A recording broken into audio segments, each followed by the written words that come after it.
Hey guys, welcome to SHEVA.NYC. So today's topic is about protecting the hair while you're out in the sun. That is very important, especially your scalp and where you part the hair. The scalp will burn so quickly, just like any other part of your skin where it's exposed. So you want to put some sunscreen in that area so that you don't get those harsh burns where the scalp starts to peel. Sunscreen doesn't protect it fully from peeling, but you want to have some type of protection over it. As for the hair, you can put on a hat, but one thing you need to know about wearing a hat if you are a brunette or a person who has darker brown hair. The underlying pigment of those hair colors is going to be red and red-orange and orange. So anytime there's a lot of sun and UV rays, you can get a lot of brassiness when you are styling the hair the next couple of days. So sometimes people are saying, why does my hair turn so brassy in the summertime? Well, that's why the sun heats up the hair.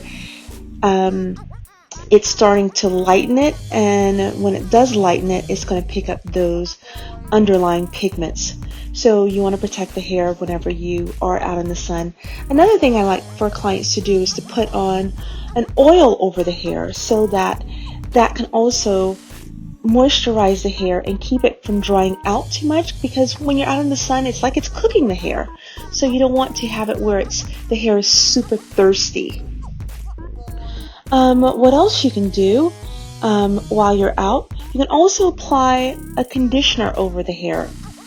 A leave-in. I like to put on a mask while I'm out, especially while I'm hanging out with a baseball cap, so that you can still keep that hair moisturized whenever it becomes very hot. I would not shampoo it so often after you've been out in the sun for a couple of hours, because the hair is already drying out, and shampoos, even though it's cleansing the hair, it can remove a lot of the natural oils. So I would minimize shampooing my hair frequently that week if you're out in the sun. Let me think of what else you may need to do.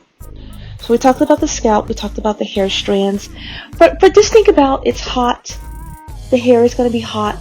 You want to make sure that you are taking the precautions to protect the hair and to protect the scalp. So hopefully this has been good for you, and we'll talk to you soon.